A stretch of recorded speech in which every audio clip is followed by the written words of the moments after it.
सच्चिदानंद सद्गुरु साईनाथ महाराज की जय.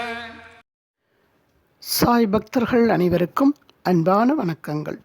ஸ்ரீ சீரடி சாயி சகஸ்ரநாமாவளியின் விரிவுரை கேட்டுக்கொண்டிருக்கிறோம். அதில் தொடர்ந்து 821வது நாமம் லோலுபத்வ விவர்ஜிதாய நமக. பேரவாக்களை உதறி தள்ளியவருக்கு நமஸ்காரம். 822வது நாமம் லோகேஷு விஹரம்ச அபிசச்சிதானந்த சம்ஸ்திதாய நமக. உலக வாழ்வில் எவ்வளவுதான் சுற்றி உலவி வந்தாலும் சச்சிதானந்தத்தில் திடமாக நிலைத்தவருக்கு நமஸ்காரம். கடைந்தெடுத்த வெண்ணெயை நீரிலோ மோரிலோ போட்டு வைத்தாலும் அது மறுபடியும் நீருடனும் மோருடனும் கலக்காது, மேலேயே மிதக்கும்.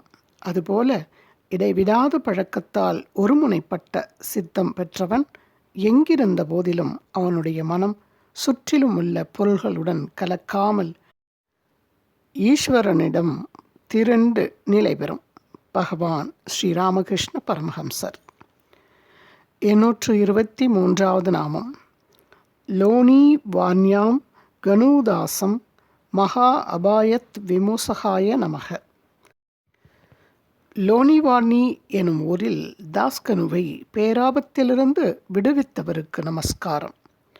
824வது நாமம் வஸ்திரவத் வபுர் வீஷ ஸ்வேச்சாத் தியக்த கலேபராய நமக. உடலை ஓர் ஆடை போல் பாவித்து தம்மிச்சையாக அதை உதறியவருக்கு நமஸ்காரம். 825வது நாமம் வஸ்திரவத் தேகம் உத்ஸ்ருஷ்ய புனர்தேகம் பிரவிஷ்டவதே நமக. உடையாக கருதி உதறிவிட்ட உடலில் மறுபடியும் புகுந்தவருக்கு நமஸ்காரம். இது ஒரு சுவையான, நமக்கு காரணம் விளங்காத கதை. உட்புகுந்து பார்ப்போம். அவதார புருஷர்களின் சித்தர்களின் எல்லா செயல்களையும் நாம் புரிந்து கொள்ள வேண்டிய அவசியமில்லை. முயன்றாலும் இயலாது. ஆண்டு கிபி 1886. மாதம் மார்கழி. பாபா ஆஸ்துமா நோயினார் கடுமையாக அவதிப்பட்டு கொண்டிருந்தார். தமது உயிரை உடம்பிலிருந்து பிரித்து உயர்நிலைக்கு எடுத்துக்கொண்டு போய் சமாதி நிலை அடைய திட்டமிட்டார். அணுக்கத் தொண்டர் மகள் சாபதியிடம், நான் அல்லாவிடம் போகிறேன், என் உடலை 3 நாள்களுக்கு பாதுகாப்பீராக. திரும்பி வந்தால் என் உடல்நிலை சரியாகிவிடும், வராவிட்டால் எனது உடலை அந்த திறந்த வெளியில் புதைத்துவிட்டு அடையாளமாக 2 கொடிகளை நட்டுவிடும் என்று சொல்லிவிட்டு கீழே சாய்ந்து விட்டார். மகள் சாபதி பாபாவின் உடலை தமது மடியில் இட்டுக்கொண்டு உட்கார்ந்து விட்டார். பாபாவின் மூச்சும் இதய துடிப்பும் நின்று போயின. உடம்பில் உயிர் இருப்பதற்குண்டான அறிகுறி ஏதும் இல்லாமற் போயிற்று. கிராம மக்கள் அனைவரும் பாபா இறந்து விட்டதாகவே கருதினர். போலீஸ் வந்தது. விசாரணை நடத்தப்பட்டது. பாபா கை காட்டிய இடத்தில் உடலை அடக்கம் செய்து விடலாம் என்று முடிவெடுத்து ஊர் மக்கள் நடவடிக்கை எடுக்க ஆரம்பித்தனர். மகள் சாபதி அம்முயற்சியை பலமாக எதிர்த்து 3 நாள்கள் கழிவதற்கு முன் அவ்வாறு எதுவும் செய்யலாகாது என்று தடை செய்துவிட்டார். தவம் போல் 3 நாட்கள் பாபாவின் உடலை தம் அடியிலேயே வைத்து காத்தார். 3 நாட்கள் கழிந்ததும் உடலில் மறுபடியும் உயிர் புகுந்து கொண்ட அறிகுறிகள் தெரிந்தன. சுவாசம் ஆரம்பித்து அடிவயிறு அசையத் தொடங்கியது. கண்கள் திறந்தன. அங்க அசைவுகளோடு பாபா மறுபடியும் உணர்வுக்கு வந்தார். மகள் சாபதியின் மகிழ்ச்சி வானை எட்டியது. மற்ற பக்தர்களும் பேருவகை எய்தினர். மெய்சிலிர்க்கச் செய்யும் இக்கதையை முழுமையாக படிக்க விரும்புபவர்கள் ஸ்ரீமத் சாய் ராமாயணம் 44வது அத்தியாயத்தை படிக்கலாம். 826வது நாமம் வந்தியா தோஷ விமுக்தி அர்த்தம் தத் வஸ்திரே நாரிகேலதாய நமக. மலடு நீக்க பெண்மணியின் மடியில் தேங்காயை இட்டவருக்கு நமஸ்காரம். பாபா பல பெண்மணிகளுக்கு மலடு சாபத்தை நீக்கினார். சாபத்தை நீக்க பிள்ளைப்பேறு இல்லாத பெண்மணியை மடிகட்டச் சொல்லி அதில் முழு தேங்காயை இடுவாராம். இதை பற்றி ஸ்ரீமத் சாய் ராமாயணம் விரிவாக பேசுகிறது. முழு தேங்காயை மடியிலிட்டு இறந்து போன மகனை சபட்நேகருக்கு மனைவியின் கர்ப்பத்தில் மறுபடியும் கொண்டு வந்த கதையை 48வது அத்தியாயத்தில் படிக்கலாம். முழு தேங்காயை மடியிலிடாமல் உடைத்து தின்ன வைத்து திருமதி சஹாராம் அவுரங்காபாத்கர் எனும் சுமங்கலிக்கு மலடு நீக்கி அருள் செய்த விவரத்தோடு சேர்த்து பாபாவிடம் ஷாமா எடுத்துக்கொண்ட சிறுபிள்ளைத்தனமான உரிமைகளையும் படம் தீட்டும் சொல்லோவியம் 36வது அத்தியாயம். 827வது நாமம் வாசுதேவைக சந்துஷ்டயே நமக. சர்வம் வாசுதேவமயம் என்கிறபடியால் வாசுதேவனிடத்திலேயே மனதை நிலைக்கச் செய்து மகிழ்ச்சி அடைந்தவருக்கு நமஸ்காரம். பாபாவின் சந்தோஷமெல்லாம் இறைமுகம் என்பது கருத்து. 828வது நாமம் வாதத்வேஷ மத அப்ரியாய நமக. வாத பிரதிவாதங்கள், பகை, செருக்கு ஆகியவற்றை விரும்பாதவருக்கு நமஸ்காரம். மாம்பழங்களை சாப்பிடு, தோட்டத்தில் எத்தனை ஆயிரம் மரங்கள், எத்தனை கோடி இலைகள் என்று கணக்கிடுவதில் என்ன பயன்? தத்துவவாதங்கள் உனது வாழ்க்கையை மாற்றுமா? பகவான் ஸ்ரீ ராமகிருஷ்ண பரமஹம்சர். வாதுக்கு வந்து எதிர்த்த மல்லரை போல் பால்த்த மனம் எதுக்கு கூத்தாடுது எந்தாய் பராபரமே. சூது ஆடுவார் போல் துவண்டு துவண்டு மனம் வாதாடின் என்ன பலன் வாய்க்கும் பராபரமே. ஸ்ரீ தாய்மான சுவாமிகள் பராபர கன்னியில். 5 தலை பாம்பென்பான் அப்பன் 6 தலை என்று மகன் சொல்லிவிட்டால் நெஞ்சு பிரிந்திடுவார், பின்பு நெடுநாள் இருவரும் பகைத்திருப்பார். நெஞ்சு பொறுக்குதில்லையே. மகாகவி பாரதியார். மாறுபட்ட வாதமே 500 வாயில் நீள ஓதுவாய் போ போ போ போகின்ற பாரதம். மகாகவி பாரதி. 829வது நாமம் வித்யா வினய சம்பன்னாய நமக. கல்வியறிவும் பணிவும் ஒருமிக்க பெற்றவருக்கு நமஸ்காரம். பொதுவாக நாம் உலகில் காண்பது வித்தை ஏற ஏற கர்வம் மிகுவதுதான். இதற்கு வித்யா கர்வம் என்றே பெயர். சாயி பக்தர்களுக்கு கல்வி அறிவு ஏற ஏற அடக்கம் மிகுமன்றோ.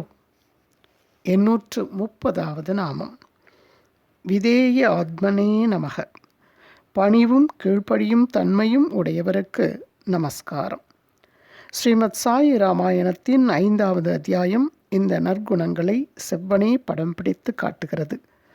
படித்து இன்புறுங்கள்.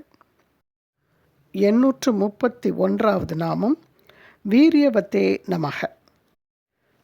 பராக்கிரமமும் தைரியமும் நிரம்பியவருக்கு நமஸ்காரம். சாலையை குறுக்காக கடப்பதிலிருந்து கஷ்டப்பட்டு உழைத்து சேமித்து வைத்த பணத்தை பத்திரமாக முதலீடு செய்வது வரை எல்லா செயல்களுக்கும் நமக்கு தைரியம் தேவைப்படுகிறது. நமக்கு தேவையான தைரியத்தை பாபாவிடமிருந்து பெறலாம் என்பதை இந்த நாமம் உணர்த்துகிறது. 832வது நாமம் விவிக்த தேச சேவினே நமக. ஏகாந்தமான இடங்களை நாடியவருக்கு நமஸ்காரம். தவம் செய்யவும் ஞானமடையவும் தனிமையான இடங்களையே பாபா இளமை பருவத்தில் நாடினார்.